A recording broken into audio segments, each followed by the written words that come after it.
वाञ्छाकल्पतरुभ्यश्च कृपासिन्धुभ्यैव च पतितानां पावनेभ्यो वैष्णवेभ्यो नमो नमः।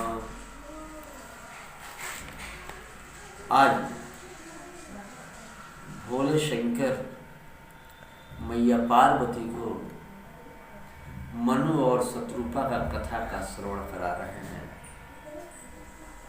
यज्ञवल्य जी कहते हैं कि हे भरद्वाज जी, भोले बाबा मैया पार्वती को आज मनु शत्रुपा को कैसे भगवान वरदान दिए, वही कथा सुनाने जा रहे हैं।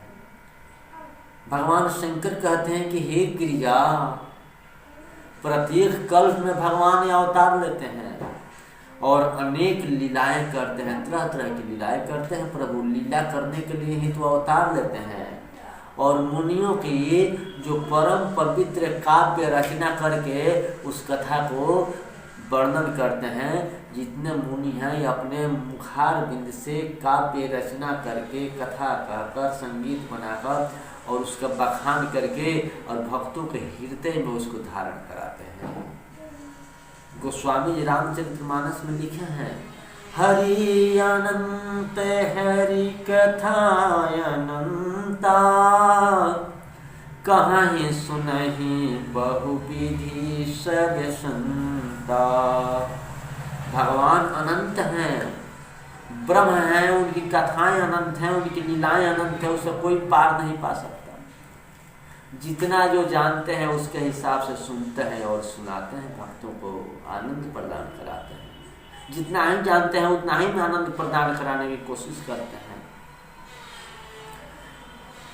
भोले बाबा कह रहे हैं, अपर हेतु सुनि शैल कुमारी, कहूँ विचित्र कथा विस्तारी। अजहि कारण अजय गुण रूपा, अब्रह्म भयं कौशलपुर भूपा। हे गिरिराज, हे गिरिजा कुमारी, अब भगवान के अवतार का वह दूसरा कारण हमसे सुनो। भगवान अवतार क्यों लिए दूसरा बार, मैं उसकी विचित्र कथा विस्तार से कहता हूँ। जिस कारण से जन्म रहित निर्गुण, जो निर्गुण ब्रह्म कभी जन्म नहीं लेते हैं मगर रूपहित, यानी कि अव्यक्त सच्चिदानंद घन, जो अव्यक्त हैं सच्चिदानंद घन, सच्चिदानंद जहाँ साचा आनंद मिलता है, साचा आनंद के जो मूर्ति हैं, ब्रह्म अयोध्या के राजा हुए। कैसे? तो याज्ञवल्क्य जी भरद्वाज से कहते हैं कि शंकर जी जिस कारण से अवतार हुआ था वही सब कथा मैया पार्वती को सुना रहे हैं और वही कथा हम आपको सुना रहे हैं। स्वयंभो मनु यवर शतरूपा, जिनहते मैं नर सृष्टि अनुपा। शंभु मनु और शत्रुपा, जिनसे सृष्टि यानी मनुष्यों की जिससे सृष्टि चली, वे दोनों पति पत्नी धर्म परायण थे और आचरणशील से सदाचारी थे। उनके पुत्र हुए दो, पहला उत्तानपाद हुए जो ध्रुव महाराज के पिता थे और दूसरा प्रियव्रत हुए और उनकी पुत्री देवहूति हुई जो कर्मद ऋषि को ब्याही गई। कर्दम ऋषि से उनकी शादी हुई। उनके यहाँ कपिल भगवान ने अवतार लेकर और शाक्य शास्त्र का उपदेश दिया था। जब मनु महाराज को राज्य करते करते बहुत समय बीत गया, तब एक दिन हृदय में दुख हुआ कि सारा जीवन भगवान के भजन के बिना ही बीत गया, हमने भजन नहीं किया।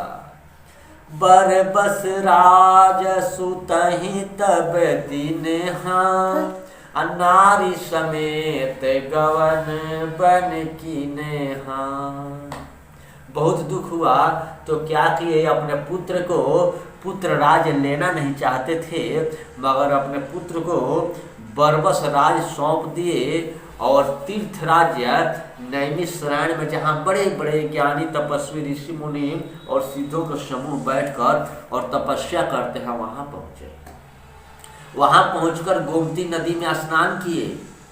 उनके पास सिद्ध ज्ञानी और राज ऋषि मनु से मिलने आए और उनको प्रेम पूर्वक सभी तीर्थों का दर्शन कराया।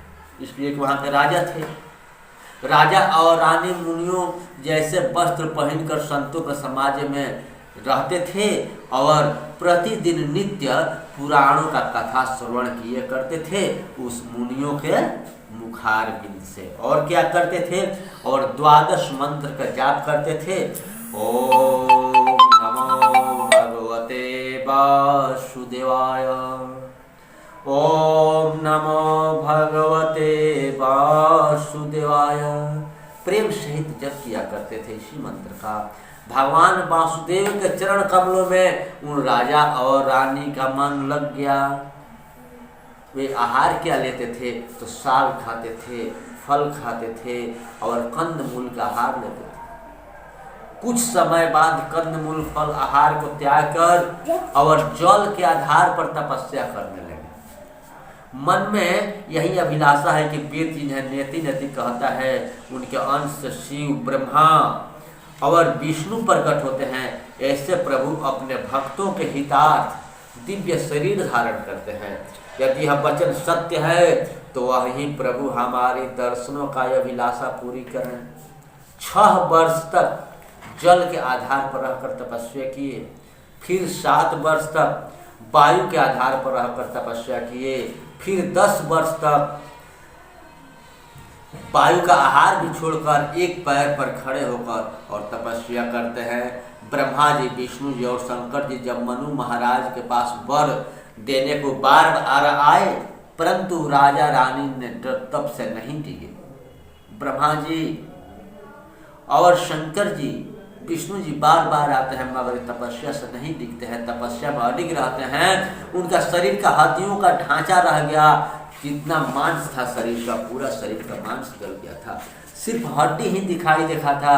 तब पर ब्रह्म परमात्मा ही अपना अव्यक्त सेवक जान करके आकाशवाणी से कहने लगे, हे राजन वरदान मांगो। आकाशवाणी को सुनते ही मृतक जियावन कीना सुहाई, अश्रवण रंध्र होई उर जब आई, हृदय पुष्ट तन भये सुहाए, अमान हुवन भवन ते आए। महाराज मनु कहने लगे, हे प्रभु, हे परब्रह्म परमात्मा, आप सेवकों के लिए कल्प वृक्ष और कामधेनु हो। ब्रह्मा, विष्णु और शिव जी आपका वंदना करते हैं। आप शरणागत के रक्षक और जड़ चेतन के स्वामी हो प्रभु।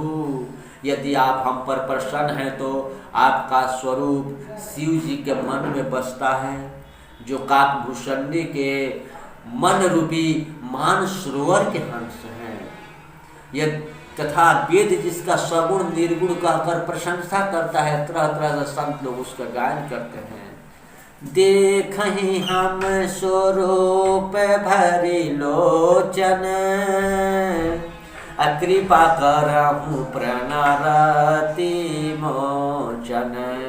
मनु शत्रुपा के वचन भगवान को प्रिय लगे, उसी कारण से भगवान भक्त वत्सल कृपा निधान सर्व समर्थ प्रकट हो गए।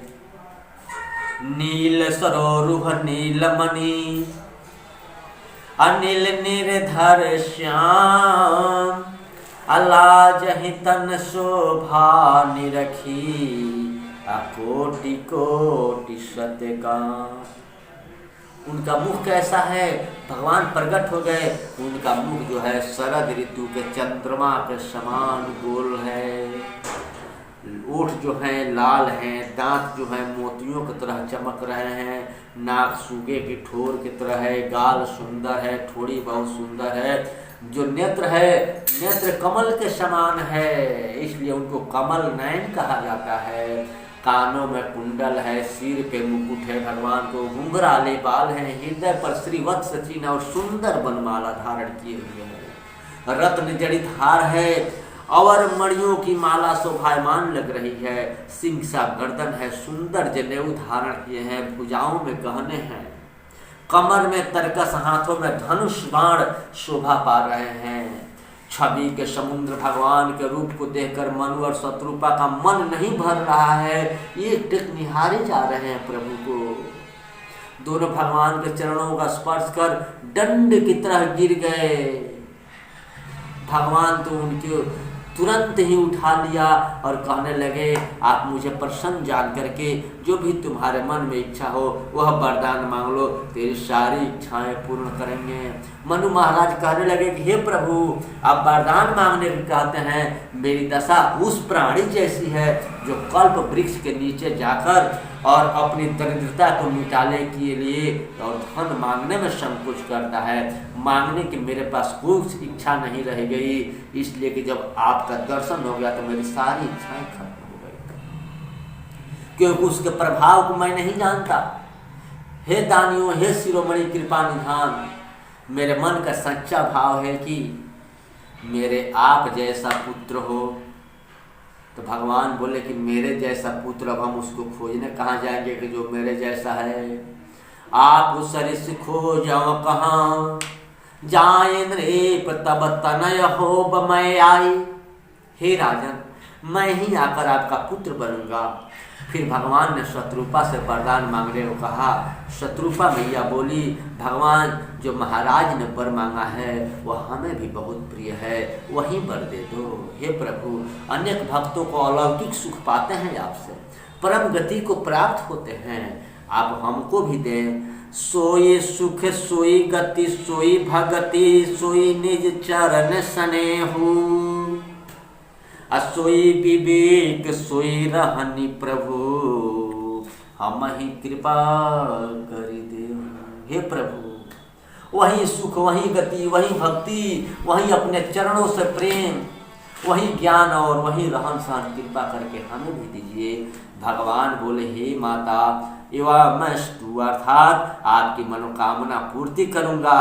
तदंतर भगवान मनु महाराज कहने लगे, हे प्रभु, मेरी एक मनोकामना और है कि मेरा आपके चरणों में पुत्र भाव रहे, पुत्र भाव से हम आपका सेवा करूं, चाहे कोई मुझे मूर्ख ही क्यों न कहे। जैसे मणि के बिना सर्प, पानी के बिना मछली नहीं रह सकता, मेरा भी जीवन आपके ही आधार पर रहे। वरदान देकर भगवान वहां से अंतर ध्यान हो गए। हे भरद्वाज जी, शिव जी द्वारा उमा के लिए कहा गया इतिहास मैंने आपको सुना दिया। और वही कीर्तन करने लगे सभी, श्री राम जय राम जय जय राम, श्री राम जय राम जय जय राम, श्री राम जय जय